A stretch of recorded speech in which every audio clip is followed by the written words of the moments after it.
And we're live! Welcome to the Crafty Boys, where a bunch of dudes who've known each other for a very long time suddenly decide, hey, let's drink beer and talk about crap online. So we'll totally not embarrass ourselves or at all. So welcome to the show of being embarrassed while drinking beer or something. I'm going to shut up. Hi, guys.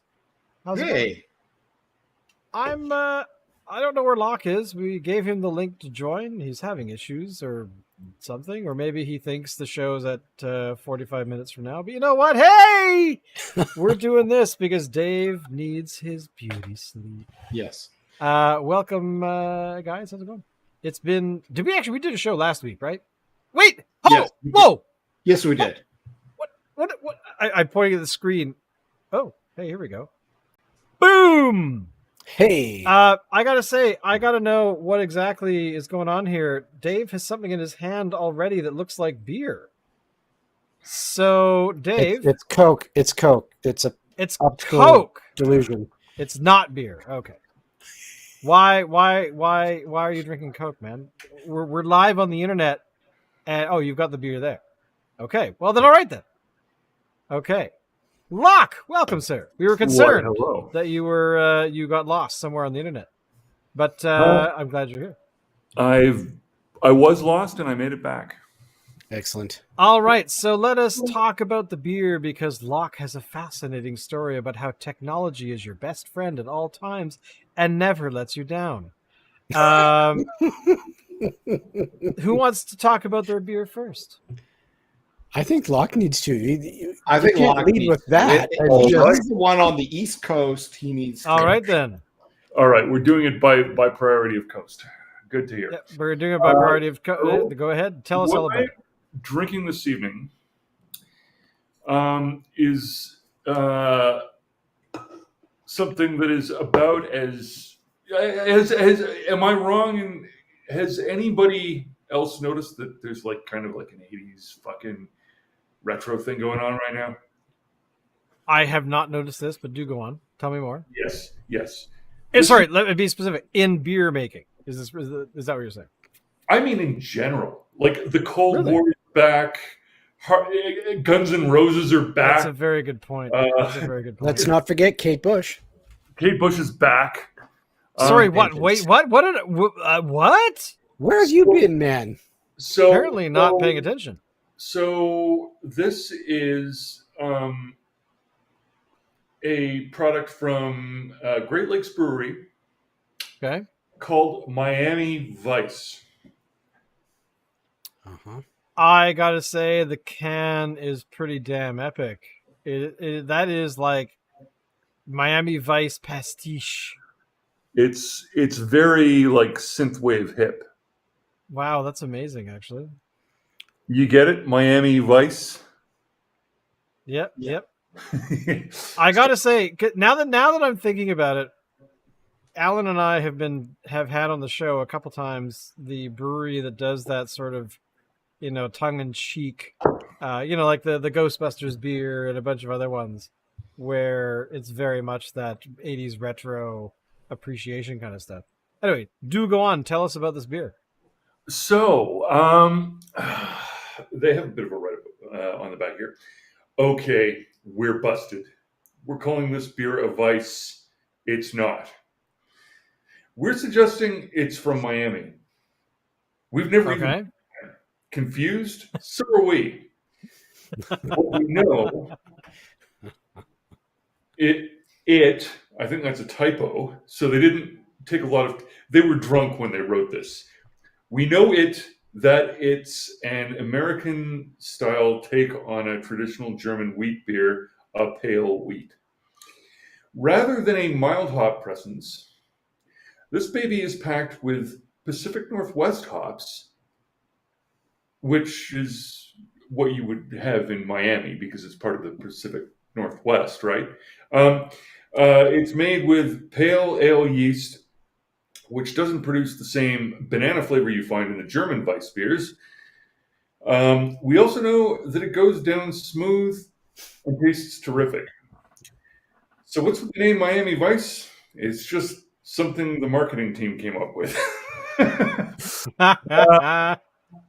So it clocks in at 4.5%. So it's not a heavy hitter. This is more like a sessionable kind of a beverage. I don't see any reporting of international beer units here. Okay. These guys are from Etobicoke. I don't know if I've ever been to Etobicoke. It's one of those places in Toronto that one presumes is part of like mega city Toronto, but so I 2 days ago I did the drive from Gravenhurst back to Toronto because I had an appointment in Toronto. The appointment in Toronto was down sort of near Front Street. It took me 2 hours to drive from Gravenhurst to the 401. It took me another hour to drive from the 401 to Front Street. That's Toronto for you. So, I was going to say, I've heard this whole 401 is a big deal. If Etobicoke is somewhere in mega city Toronto, it's no wonder that I haven't been there because it would take all day to get there. So, well, I understand that if you go on the 401, is that the highway that you can get trapped on? Like you get on it, there's very few places to get off. Is that right? It's something like that. Yeah, I mean, like I've had the experience of getting onto the 401 and suddenly finding myself, I don't know, in Kingston, like it is a little tricky that way. I don't know that it's. I wouldn't necessarily compare it unfavorably with some of the highways between Vancouver and the Trans-Canada, but it has its frustration points, to be fair. Okay. I've driven some of the 401 when I was in Ontario visiting some of my distant in-laws and stuff, and I didn't really think it was that big of a deal, but maybe it was just a stretch that I was on. I was going from somewhere. I started out in Lindsay. Yeah. And I don't know where I got on the 401 exactly, but we're just going to Whitby. And then we parked the car and took the GO train all the way into to Toronto from there. I can see reasons for doing that. So I don't know. Yeah, Whitby. I'll be honest. Whitby, like Etobicoke, is one of those places that I've heard about. I don't know that I've been there. Right.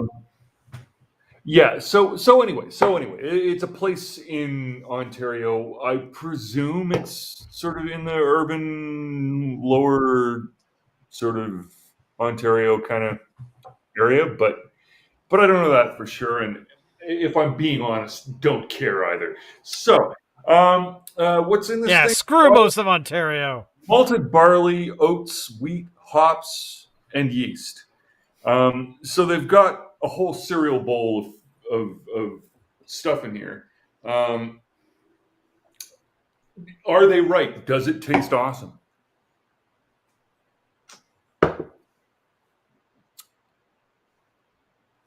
Yes, it does. Yes, it does. I suddenly realized that Alan has put on sunglasses because we are cooler this week. Is that what's going on? Well, I'm in this tropical you're on the beach, locale and everything. So that's just very true. By the way, Julian Price is one of the individuals who is a fan of the show, and he's just down the hall hanging out with Peanut Gallery. So, yeah. I'm sorry. If Alan's wearing sunglasses, I'm wearing sunglasses. Oh man. Okay. Here. I need sunglasses. Yes, I do. I feel like now this is like one of those sports shows or something where the hosts all wear glasses and everything for some reason, or we're all playing poker or something. All right, so the beer tastes good, is what you're saying. Yeah. At the end of the day, the beer tastes good. Excellent. I'm saying this beer is like Crockett doing a rail of Coke and then going water. Like a powerboat pursuing, like a criminal uh, From like thing. Cuba or something. Yeah. Hey, Dave, you got some shades at your house? I do, but they're not handy. I don't think he does. That's so sad because you know what, Dave? You're just not. You know as what cool he as has? He we probably are. has 3D glasses. Oh man, I gotta say the audience is calling you out, Dave.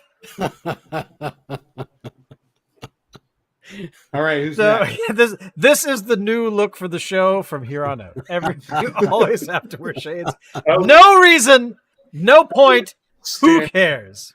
All right, we're gonna bring attention to Dave. Dave, you're not as cool as we are, but hey, what beer are you drinking tonight? Tell me all about it.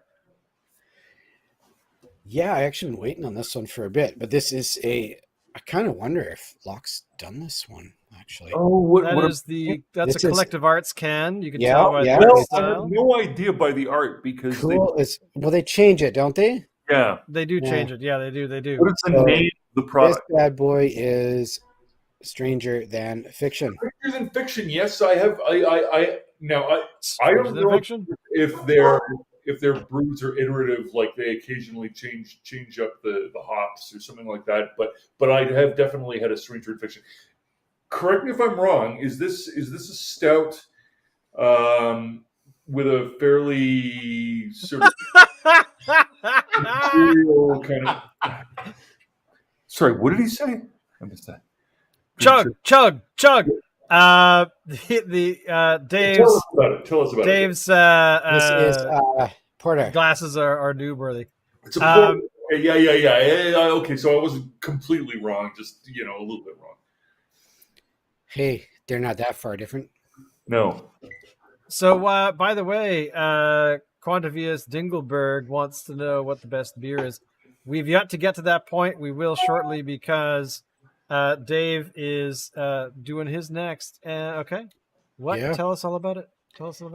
This is nice. It's too fucking warm, but it's good. I like porters. It's kind of one of my favorite genres, if you will. Yeah, I don't notice anything real kind of unusual about it or special, but Okay. it's good. I'm enjoying it. Good flavor. It's 28 degrees in the room here, so the beer Oh my God. it didn't stay cool for very long. But it's holding up all right. It's it's porter. What else am I going to say? Like I said, there's nothing. I'm not noticing anything really fancy about it. Nothing really different. And maybe they didn't want to bother doing anything weird. They just wanted to make a decent porter. So there you go. Yeah. And hey, you can't argue with this art. That's just not. That is very difficult art to argue with. I agree. For those who don't know Do you Collective find it- Arts, do you find it their too- art changes a lot. So Yeah. even for Dave, the same do you find beer. it too sweet at all? Yeah, there's a bit of sweetness to it. My one concern when I had it was that I thought it might be a bit too sweet. Right. I don't mind that though. Out of all of us, I'm Yeah. probably the guy that would I have an not bitch element about. sweet too. Yeah, Anybody who likes a little sweet, will probably have a different opinion than mine. That's fair. it is good. Enjoying, definitely. For Marcus, he's pranking. That's for sure. Coke. He's not Rata like the Sunglasses Gang. That is so true. Well, if that's all you have to say about the beer, any final words for that one? Not at the moment. Maybe once I finished it, but I think for now, it had quite. Meditate on those flavors. See how you feel about it later. That's yes. They need to Percolate. They need to percolate, and the body needs to subsume the essence. So, Alan, or as somebody, The bald guy. the bald guy. one. Sorry, I just called you Dave for some reason. Alan, what beer did you get tonight?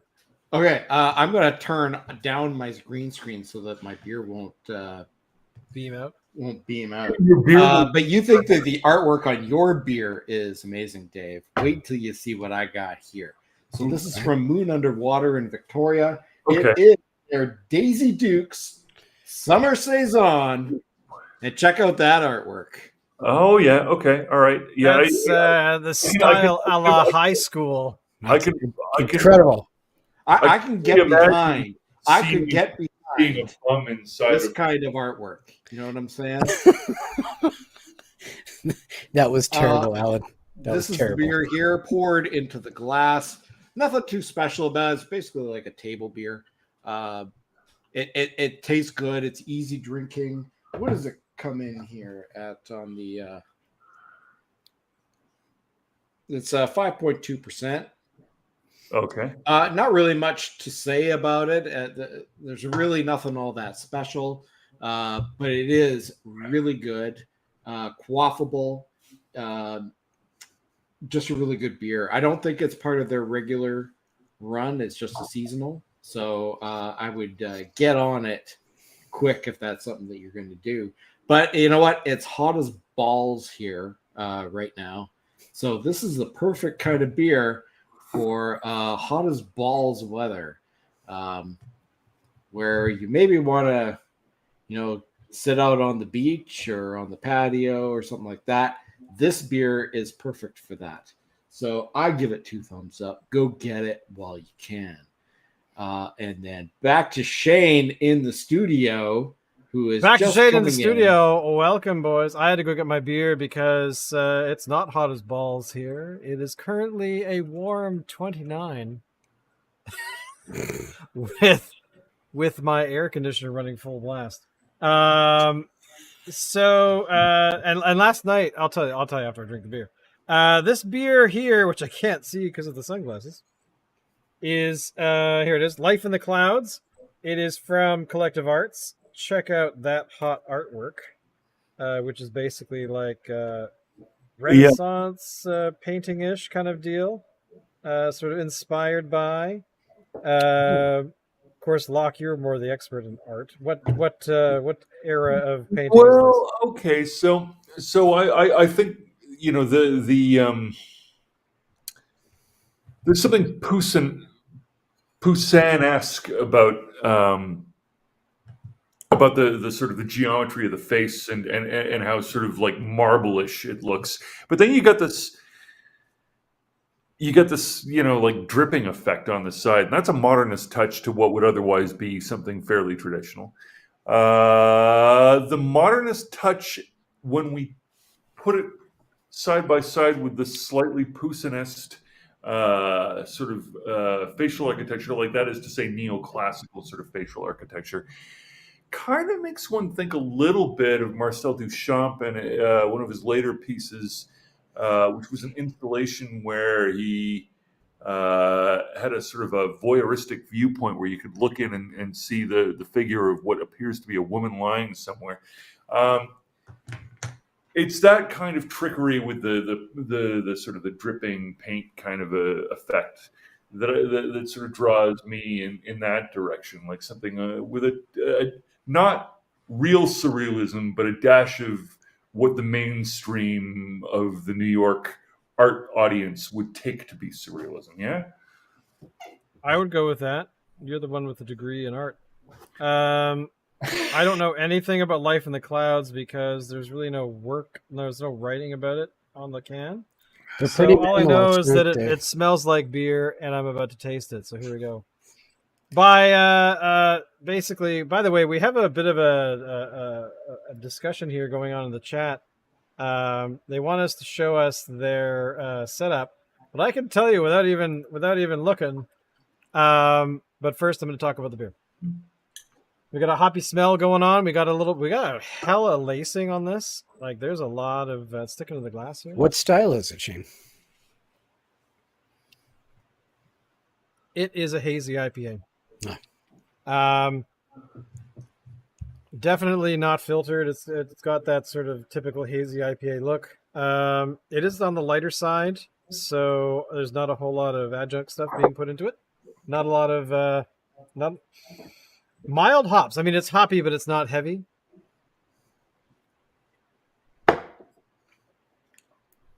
I like it. I like this one. It's got kind of that really top heavy on the hops, but it calms down afterwards.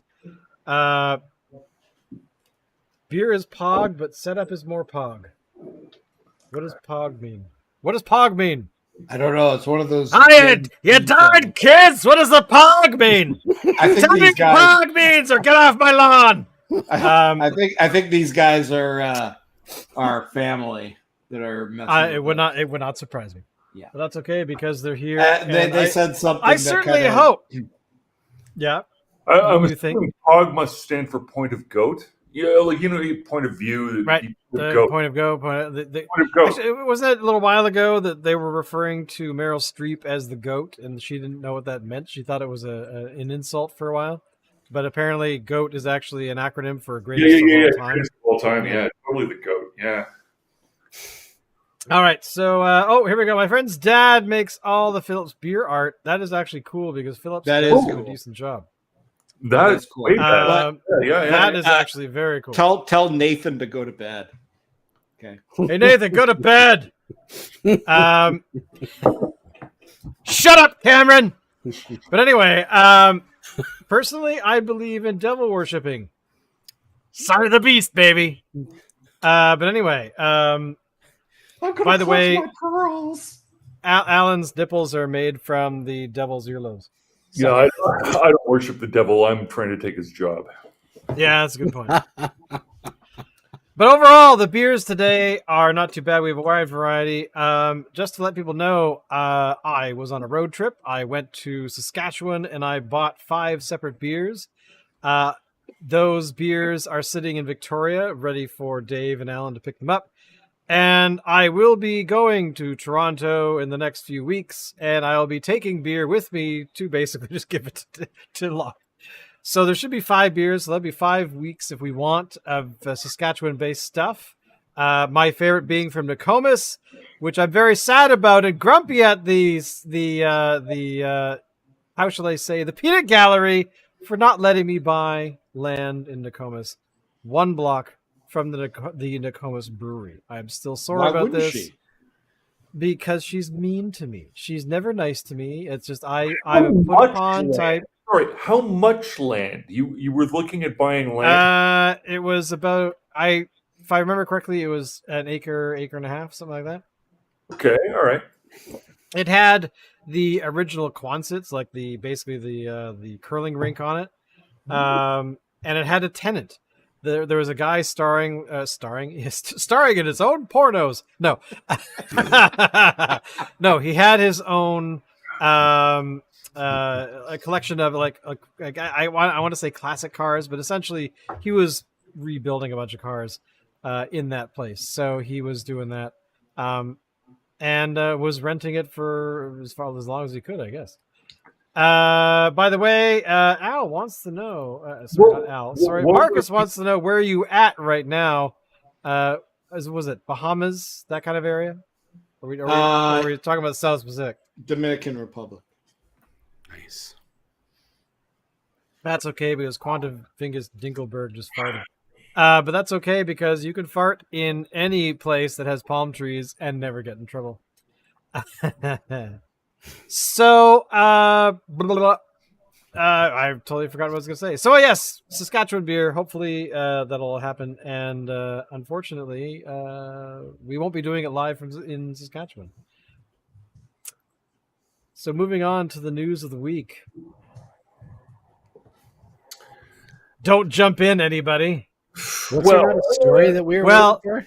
News of the week. Actually, this is actually more of a setup for Locke to go, hey, I wrote some exams, but had a bit of trouble. Yes. All right. Well, we can discuss it. Right. So there will be at least a few of you that are aware that one of Canada's major telecom services rolled up and died for a day. Which really isn't the first time they've done that. They did that about a year ago, year and some months. I think it was April or something like that was the last one. So that's sort of like something that makes you think, what, oh, well, how dependent are we on these sort of services? Well, here's the thing. On this particular day, I was writing the barrister's licensing exam for Ontario. And um, because they had previously had an issue with people committing fraud while writing exams, this was when they were offering them online. They've ceased doing that, partly because COVID's over, partly because they were very, very embarrassed. So they decided they were going to have in-person exams, fully attended by a squad of police in riot gear in case anybody committed fraud. But to get there, you'd need to know where it was. Now, to find out where it was, you'd need to access the message they sent as to where the location of the exam was. The message that they sent wasn't an email. It was a message within their website.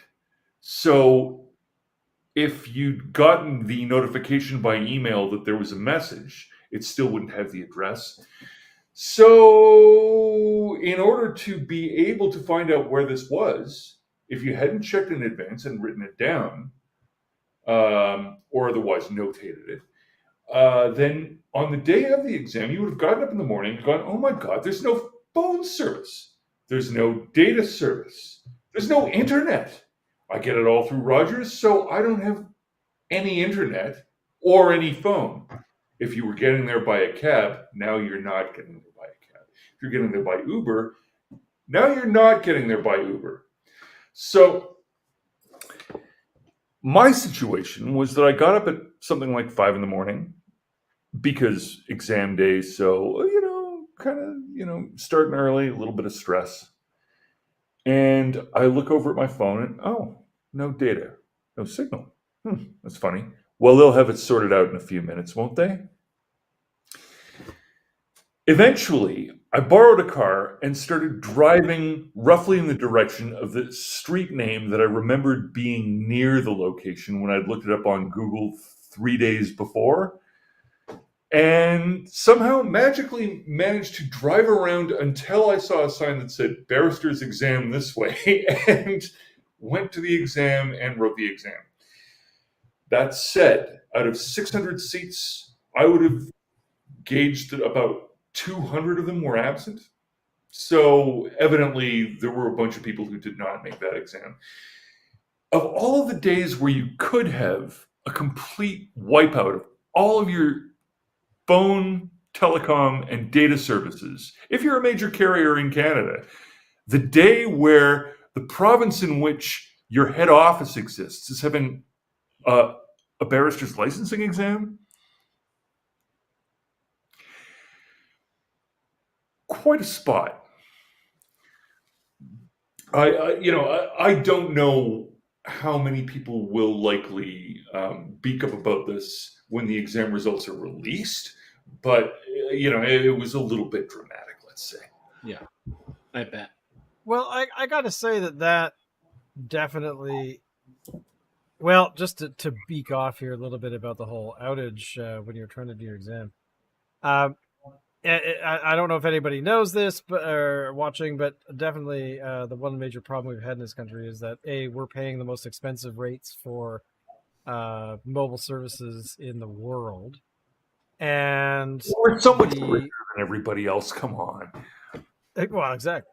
But here's the other thing: is that Rogers also provides a lot of infrastructure for 911.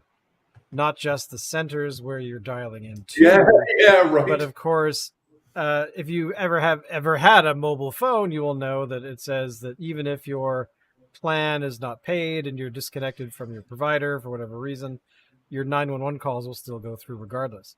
And of course, Rogers has made a play to buy Shaw out here on the West Coast.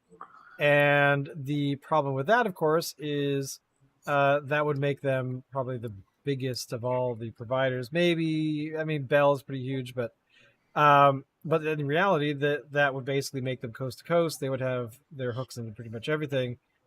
But they're in the middle of a review by the competition, the competition board or whatever we call them here in this country, and when you can't dial 911 on your phone and you're connected to the largest provider of your country, that to me might stop or some sort of other restrictions we placed upon Rogers to actually finish the deal. So to me, that it's terrifying because thanks, Marcus, for coming by. Hope to see you again. If not, drink some great beer. But the I don't know. I guess being a nerd, I'm always really critical of these stupid companies that are trying to build a monopoly for what we kind of deem in our country as a utility. Phones are kind of important, but because we've all pretty much moved into the mobile sector at this point, we're having to play a different game in terms of utilities. I don't know. Do you guys phone landlines? Yes, utility, or should mobile phones also be the same? Okay, so just for as an additional data point here. So is anybody out there on the mailing list of Keith is in the house.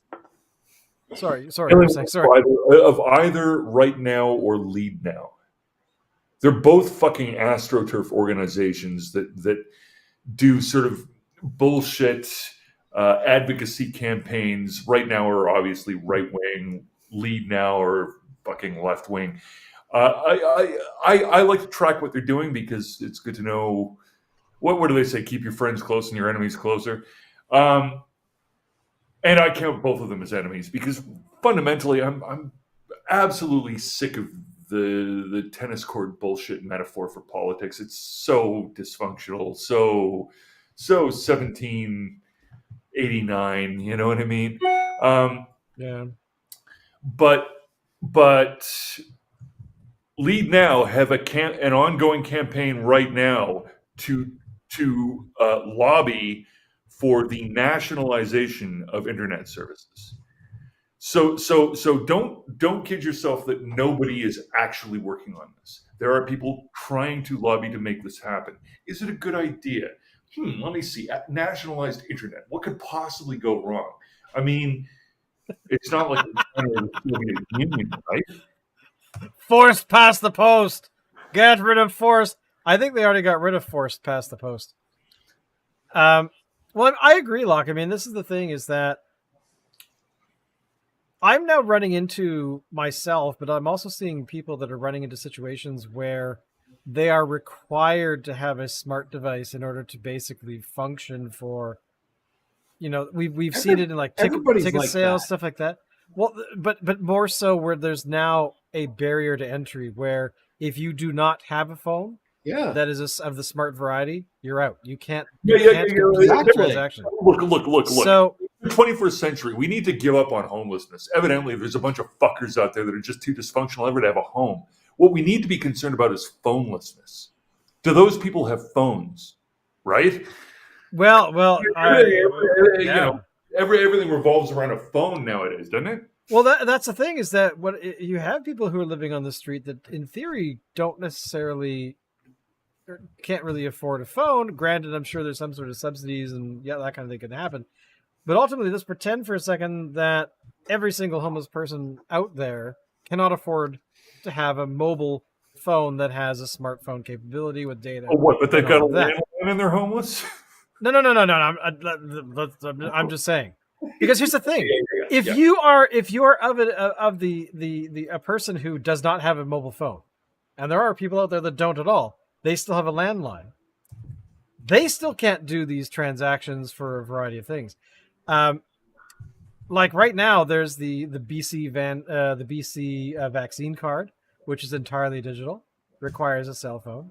There's CanVax or Can Humanize, which is an immunization tracker for.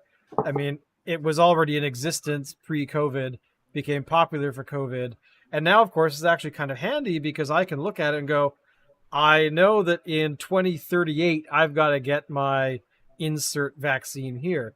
And if I have records of my vaccinations, I can throw them in there.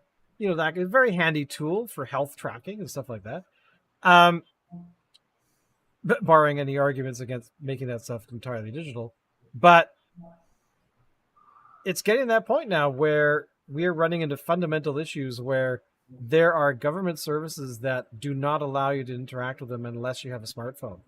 And to me, I have to say that being a huge nerd, at the same time, I kind of think that having a smartphone is not a necessity to exist in our society. And it's becoming more and more and more and more like that. You know, I don't mind the whole, you know, cashless society. You have to have a card of some sort to be able to talk to your bank, blah, da, da, da, da. But there's definitely going to be situations where I went to a Canadians baseball game here at Nat Bailey Stadium last night. Along the third baseline for the first 4 or 5 innings where the sun was like cooking me in my chair. But they don't accept cash at all. And there were people wandering around going, I have cash. I want to give it to you. But you had to go to like the inside place. You can't do it anywhere unless you're inside at sort of the main sort of concession area to be able to do that. And I love the idea, but at the same time, I also hate the idea because there are going to be some situations where you will need some sort of critical support from something, and you won't be able to get it if you lack a smartphone. And this is actually something here as well, where Keith is pointing out there are definite data privacy issues at the same time, which I totally agree with because, I mean, that's what I meant by let's pretend for a moment that there's no other issues with the technology. There's definitely going to be, because digitization of data and all these kinds of things that it's become, you know, for years is becoming more and more it's becoming widely adopted. Where just last week I was taking a seminar on how to ethically hack websites. So in that course, I'm actually getting to learn about all this other stuff that even I hadn't considered. That there are far more scary issues out there about data digitization stuff. Is there also a way to ethically fish for people's credit card numbers? The course is all about ethical hacking. That's sort of the base of the whole thing, where you can learn these things but don't use them for evil, which of course you turn around. I mean, the second seminar was all about open source intelligence gathering, where you're using open source software to find pretty much anything. It was terrifying. Terrifying. The shit that I found about Alan was just blew my mind. So, I mean, but in reality, like, it was actually quite scary because I was able to look up stuff that I didn't realize was out there. Accounts that I had 20 years ago, which I don't care about, were out there. Some service I signed up for and then went away and didn't care about it after that. But the thing is that I actually started looking for people that I knew. And there are definitely some things out there of people I know that I'm pretty sure they would not want public. And yeah, it was pretty scary, the stuff you could find out. Now, was I evil with that data? No, of course not. I didn't keep any of it. But at the same time, Dave is even more terrifying than Alan. So, you know, it's just one of those things. And Locke doesn't care. He's not even on the internet. So, you know, what are you going to do? But in all seriousness, it was actually kind of interesting about the stuff I was able to locate just on, like, I did some searching for like Justin Bieber, and there's things like even celebrities might have stuff that you're kind of like, that looks like his home address. But anyway, not that I would want to go to his house, but still. I don't know. I think it'd be like kind that. of fun to hang out with. You can say, I guess. I suppose. I mean, you know. Would that be hanging out with or hanging out at? I'm going to go to your house and hang out at you. You know? Of course. That's how it always works. But I mean, at the same time, it is something that I think that we need to really consider moving forward when we're not just giving people the choice to go out and get a mobile device and use that for whatever they want to use it for. It's that we're now getting to the point where it's like, I'm sorry, if you would like to access medical services from our government, you have to have this device. Even though, I mean, the part of this course even was though there's a 1 in 365 chance that it fucking won't work all day. yeah, well, that too. But part of it too was part of the course is that you're assigned these documentaries about different things about how data and all that kind of stuff works. But one of the more recent ones was people in their late 90s who were still alive being told they could not do things medically because they didn't have a smartphone. And like there's interviews, and actually they have discussions with like medical professionals and these people in their, who are almost 100 years old. And the people that were almost 100 like, yeah, fuck you. I don't want to. I have no need for it.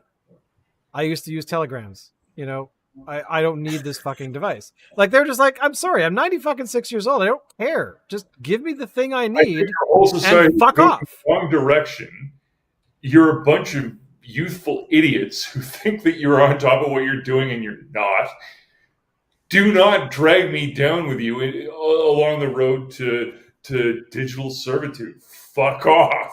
Yeah, well, pretty much. I mean, that was basically it. Is like, no, and it's like there's one of the I think he was actually in his hundreds, but that guy basically said, I want you to compel me to do it right now. Force me to do it.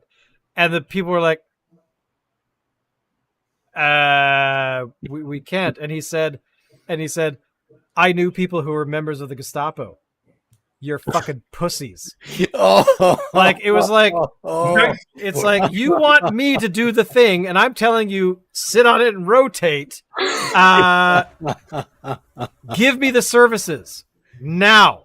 You have no legal standing to force me to do that. Fuck off and just give it to me. Like whatever, I've forgotten what it was, but Medicaid or not Medicaid, like medication or whatever it was. But they were basically trying to tell him that no, you have to sign up for this or that on your phone. He's like, I don't have one. Like he was getting angry. Like these guys were getting angry. Like they were just not having it. But as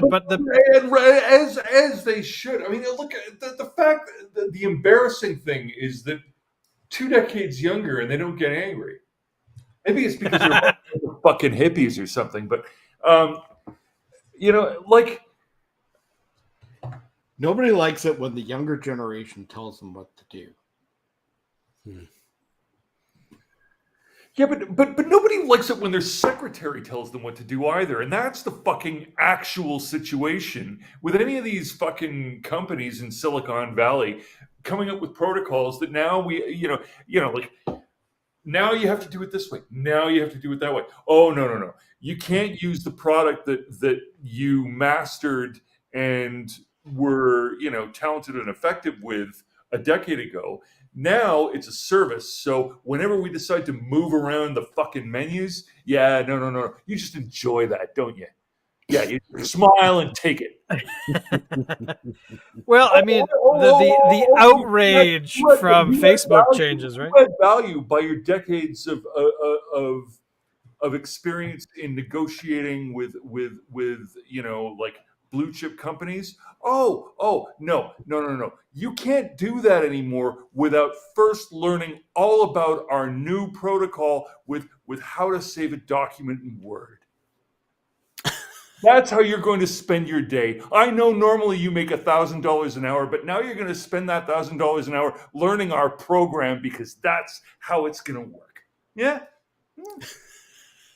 As long as they provide you the platform and the software for no charge, then I will learn to do the thing you want me to do. Yeah. Where I gotta say that I'm definitely not one of the individuals out there that is excited about the future in terms of forcing people to have trackable mobile devices. No. But as convenient as they are, yes, they do help us do a hell of a lot of shit. You have to give people mobile devices. They're already trackable as hell.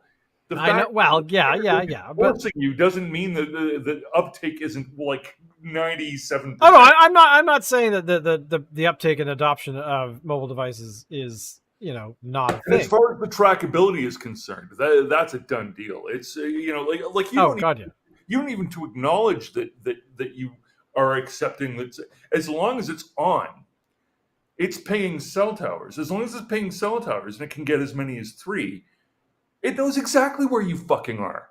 Oh yeah, no, exactly. No, that preaching to the choir, man. But although I have to say that I'm kind of curious about cell coverage in the northern part of our country. And I would like to say or pretend that, yes, of course, all of this money is going to be able to service remote communities in our country, providing cell service to the world and internet connectivity.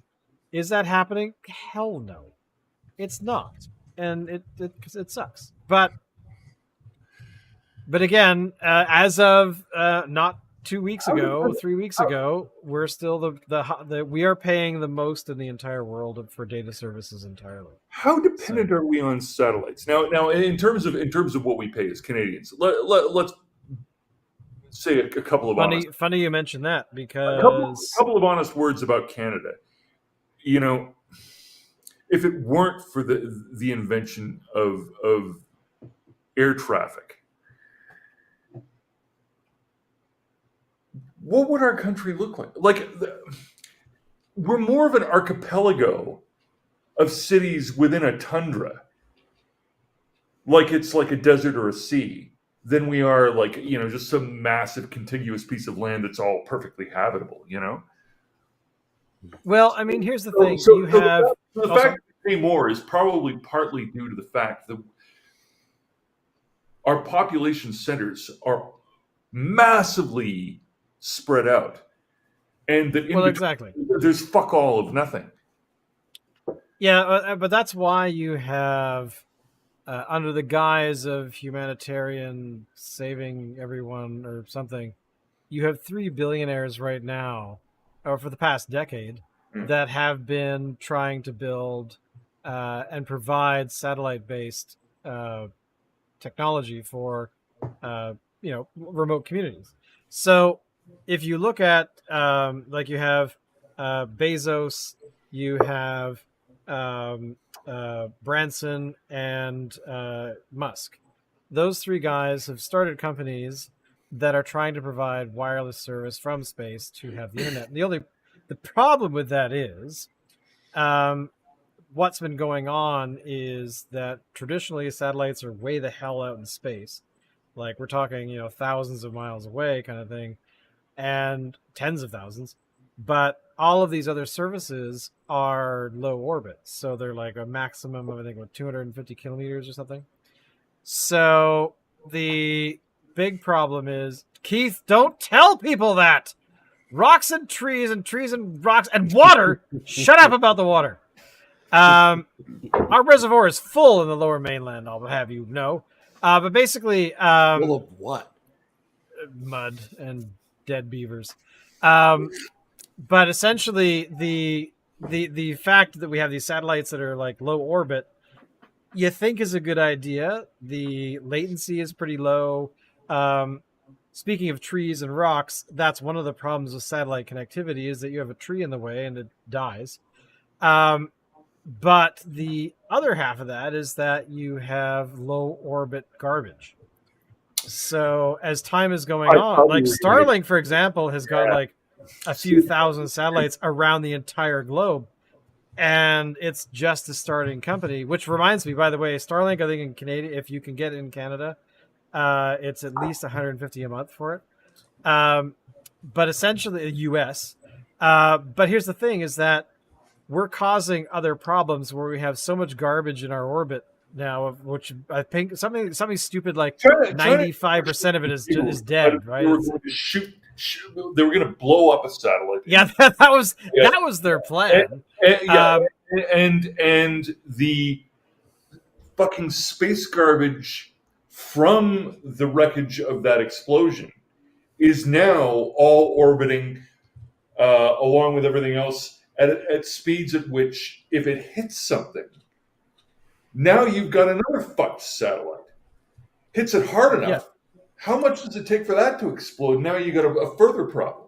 Well, I recommend everybody watch the film Gravity because that is exactly the plot of that film. The Chinese decide to decimate something in space, and it goes horribly, horribly wrong. But they just did that last year or 2020 when they decided, yeah, we got a satellite. We're just going to deorbit it. Oh, how are you going to do that? Oh, we're just going to tell it to come down. Where? No, we don't care. They didn't give a shit. They were like, yeah, it'll come down somewhere. And the Chinese have done it before. That whole satellite that broke apart above Australia and landed in the outback, that was all a Chinese-based company that decided to deorbit their thing. So, yeah, I mean, this is the problem. You have all of this stuff going on. And I don't want to say bad things about China. I don't want to like become one of those people who's like, China's bad. It's not bad. It's the government, whatever, blah, blah, blah. But the fact is, you had a bunch of scientists that thought it was okay to do that because somebody higher up said to do it. There is the thousands-of-year-old region, which we generally call China, and then there's the People's Republic, currently run by Xi. Well, yeah, exactly. The bullshit story that China talks about. We've been around for thousands of years. No, you haven't. You had 7 billion different versions of somebody's dynasty here and there, stretching all over the place. And the rest of the area you now call China was like, who? Yeah, so whatever. But enough about politics. China wasn't that kind of like run by Nurhachi for the longest time? I think it was Nakatomi. Was it Nakatomi? Oh no, wait, that's Japan. Never mind. I totally forgot what I was going to say. But anyway, continue. Sorry, I had to put in some kind of a reference in there. So, Nurhachi, first emperor of Manchu dynasty. I'm waiting for somebody to go, I know where that's from. We've all reached the age where anybody watching Indiana Jones, The Temple of Doom, will actually not know what Indiana Jones and the Temple of Doom is. I, while I was in Regina, had to tell somebody that they had to sit down with me immediately and watch Wayne's World because they had never seen it. And they are not as old as us, but not by much. They're not that much younger. And I'm like, what rock were you living under? The last time I checked, Saskatchewan's still part of Canada. If you don't know who Mike Myers is, why not? Exactly. But tell me I'm wrong here. Is Mike Myers not the fucking spitting image of Elon Musk? I really want to see him do a satirical character that is based on Elon Musk. I think it would be genius. I don't know, man. Imagine Mike Myers doing Elon Musk with just a dash of Dr. Evil. Okay. That would be funny. Now, awesome. Speaking of funny, and there's a Weird Al movie coming out. And yes, I don't know if the Weird Al Yankovic story. I don't know if they did this. Good idea. I feel like this has potential. I don't know if they did this on purpose, but the actor who's playing Weird Al is Daniel Radcliffe, whom I don't think looks anything like who the Weird fuck Al. is Daniel Radcliffe? I don't even know. Harry Potter. Really? The kid that played Harry Potter. Now, I think that they did that on purpose.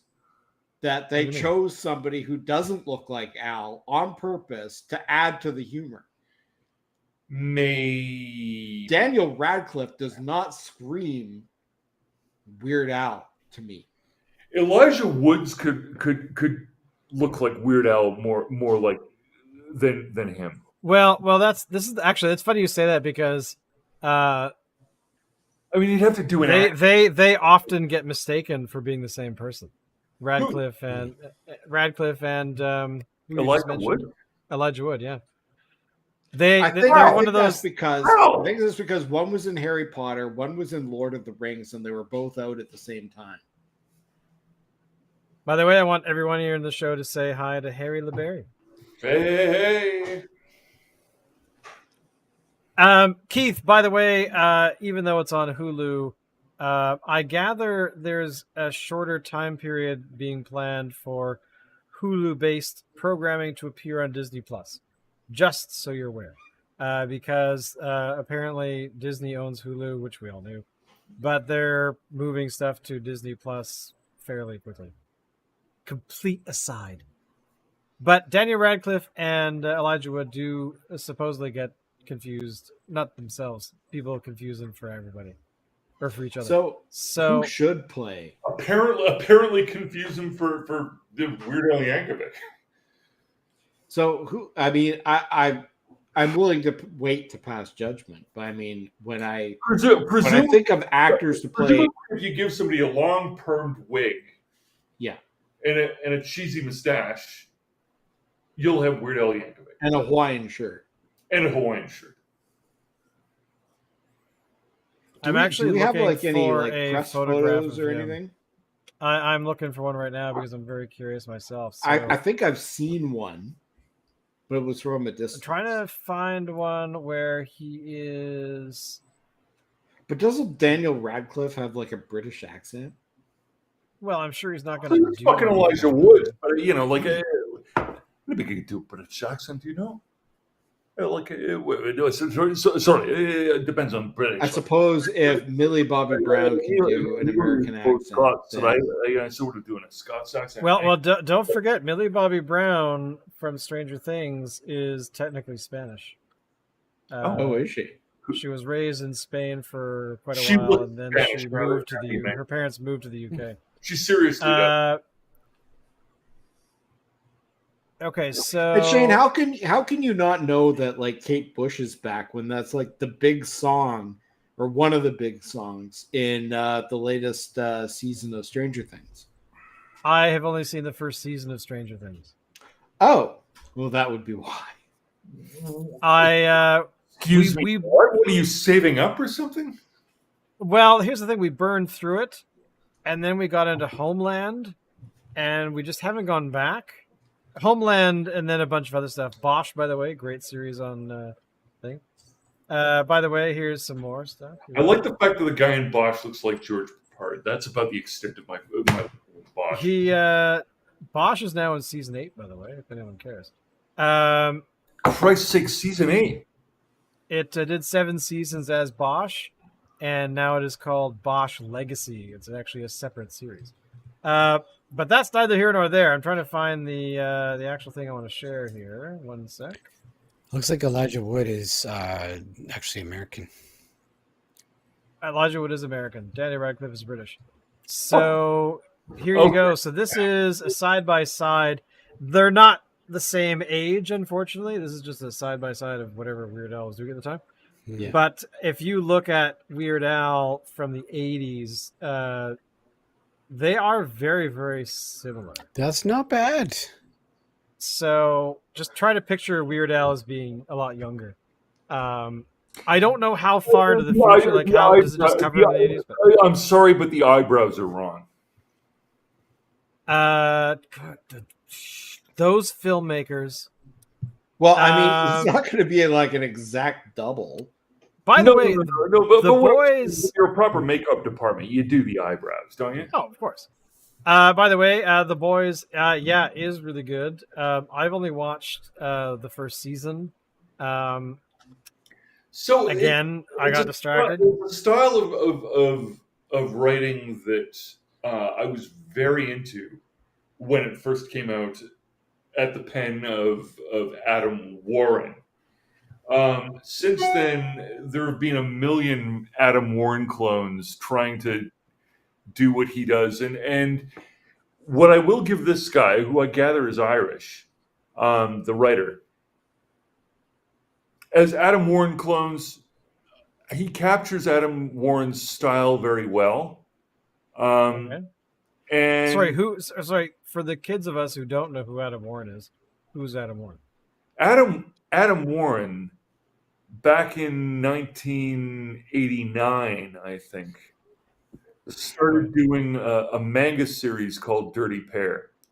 What's interesting about this is as American manga authors go, he is just about the only one that's read in Japan.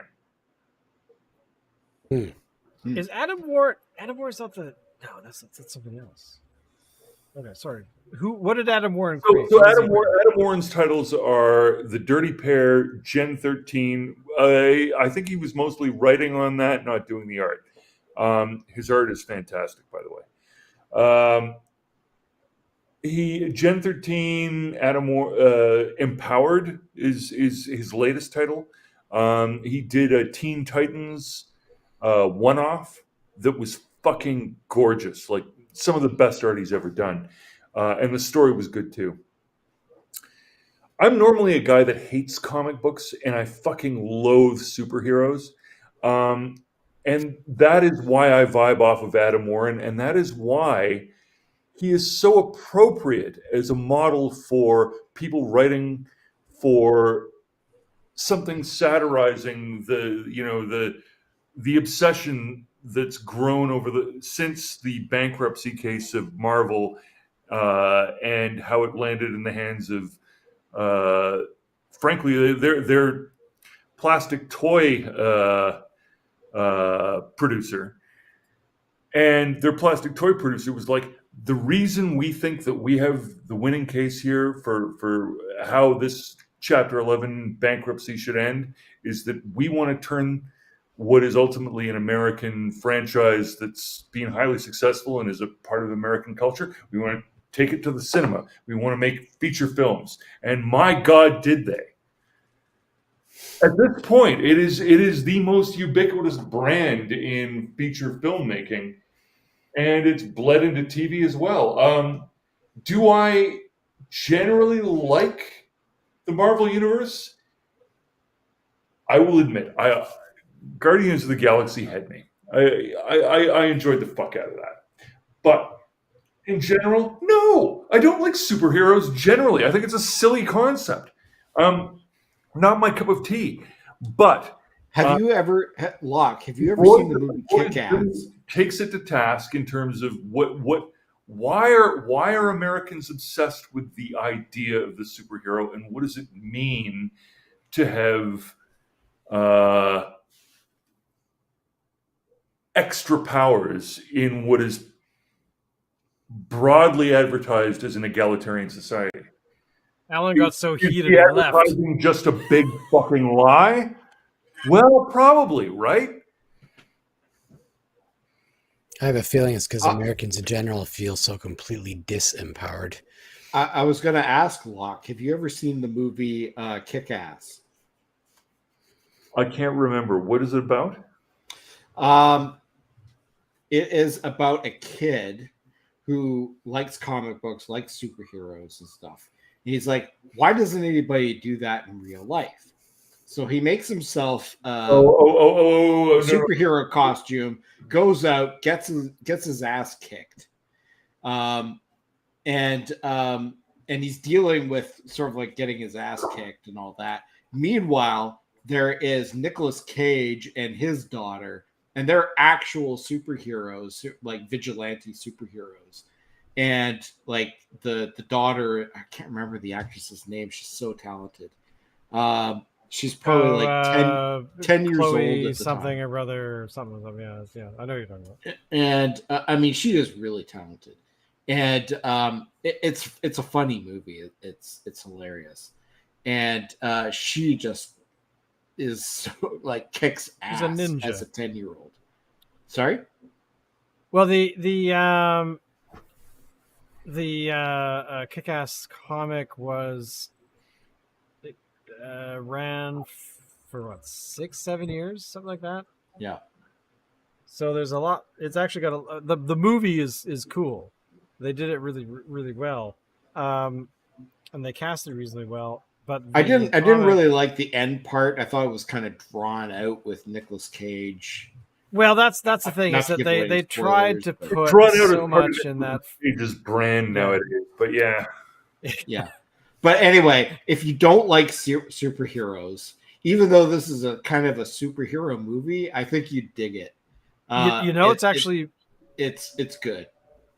You know, it's actually as good, if not better, is oh nuts! I just had the title. Hang on, I know the And it's on actor's Netflix, Locke, I believe. name. Okay. Kick-Ass. Super. Super is a film that I highly recommend. It's 2010, 2011, somewhere in there, but basically it is about superheroes, but in a different way. But the reason I bring it up is Super was directed by James Gunn, who created the film versions of Guardians of the Galaxy and has directed all of those films. Oh. So, which reminds me, Guardians of the Galaxy drops next March, I think, maybe May. Volume 3 was announced a couple days ago. But anyway, so yeah, if you don't like superheroes, check out the James Gunn movie Super, starring a bunch of. Speaking about things I don't like, I've never been a fan of M. Night Shyamalan. He gets on my tits. He's too fucking. He's so sincere, and it's all about how people believe and think and all that fucking shit. Anyway, I can't. I've only seen the Sixth Sense, and that was kind of it. The one I think it's Unbreakable. Unbreakable, yes. Okay, Yeah, I have seen that one. Signs. That also is sort of an interesting take, for a director who I don't like about a subject that I don't like. It is an interesting take on what would it be like if there were real life superheroes. Oh shit, that means. Have you seen the sequels to Unbreakable? Villains, wouldn't there? Have you seen the sequels to Unbreakable? For fuck's sake, there's sequels. God, does it? Yes, there's Unbreakable is followed by I don't actually know. I haven't seen it myself. Yeah. Hang on. Okay, is Bruce Willis? It's the one with Split. Watch it because Bruce Willis. Split is a film of a character played by James McAvoy, who does 23 different characters in the film. One of them called the Monster or the Big Dick or whatever his name was, as being a superhero character. Then followed by the film Glass, which of course is all the Bruce Willis character, the James McAvoy character, and Samuel L. Jackson's character in the same film. So I have not seen the sequels. To preface this, I have not seen them, but it might be something to actually watch all three at the same time, kind of thing, and just do a marathon. And before we log off, I just want to mention in Kick-Ass, the actress's name that I couldn't remember was Chloe Grace Moretz, who is amazing. Yeah, I gotta say, how many people on the crews of the films that she's worked with call her Clorettes? Sorry, the what? Maybe, I don't know. Kind of like what's her face from the Interview of the Vampire film with Tom Cruise. Whatever the hell that actress's name is. Doesn't matter. But the one you're talking about, Alan, is actually sort of one of those caliber actors who you see them as a kid, and you see actually Anna Paquin, the Winnipeg actress, would actually be sort of in that character where you see them as child actors, but they've got something a little bit more, and they don't just become like a bunch of kids from like the Goonies who did one film and then disappeared. You have. Goonies is a bad choice, but anyway. Yes, By the way, E.T. is coming to IMAX theaters in 2 weeks. So there you go. Corys have reemerged. The what? The Corys. Do you remember in the 80s? Corey Feldman, Corey Haim. Yeah, that's true. Well, one of them's dead now, so there you go. Yeah. But they've become an issue in social media today because 80s. True.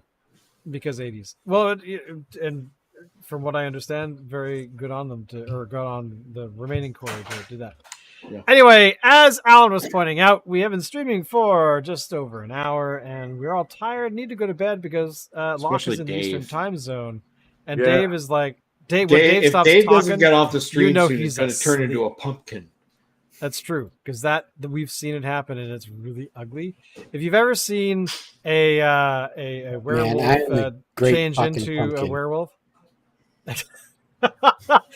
suddenly it's like we just hear Dave scream, and the camera flips on its side, and In Dave's case, it would be very Teen Wolf, you know, and yeah, it'd be it, very too. Oh no, Dad! Don't come in the bathroom. Michael J. Fox, I think, is how it would go. By the way, I noticed on Twitter that there is apparently a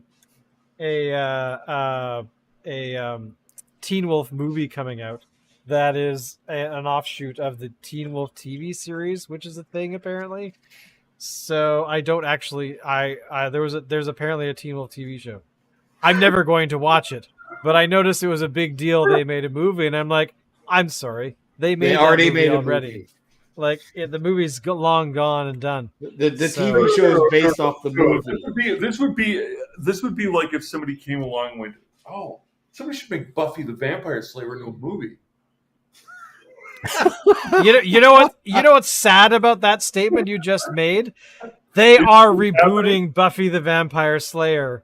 Is it a go? It's greenlight? It's apparently been in production for a little while. So there you go. Oh wow. So there's nothing new in culture. It's all rehashing all the bullshit we've already seen. Yeah. Thank God there's. I have nothing else further to say. All right, boys. Thank you as always for coming, and definitely check out the stuff. We have Twitter stuff. We've got Facebook stuff. We've got all the stuff. Don't forget to tell people about the show because we do this for fun. We don't have sponsors because screw them. Our show is us. Damn it. Buy our swag that doesn't exist. But hey, you never know. We could do that. But thank you all for coming by, and we'll see you all next week. Where hopefully we'll all have a similar beer. Who knows? And Dave will, of course, be nude, as is requested in the chat every single week. What the hell was that? Anyway, good night, everybody. We'll see you all then. Bye! We're trying to figure out how to turn